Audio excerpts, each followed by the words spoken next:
ఎంతమంది కొండకు సమీపిస్తున్నారు, ఎంతమంది దేవునికి సన్నిధిలో దూరంగా నిలబడినా కూడా పాళెములో ప్రవచించే వారిని కనుగొన్న రీతి కనబడుతున్నది. దేవుని ఆత్మ పాళెములు ఎక్కడ నిలబడినా కూడా పరిశుద్ధాత్మ వారిని కమ్ముతూ ఉంటుంది. ఎందుకంటే వారి హృదయాన్ని చూస్తున్నవాడు దేవుడే కదా.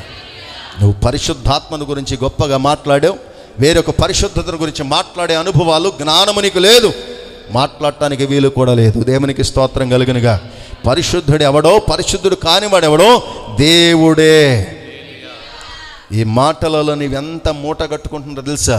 దేవునికి స్తోత్రం కలుగునుగా.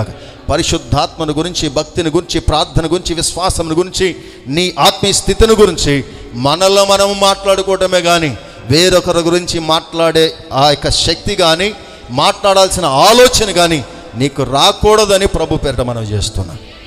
ఎందుకంటే తీర్పు దీన్ని బట్టి రాబోతుందనే సంగతిని గ్రహించండి.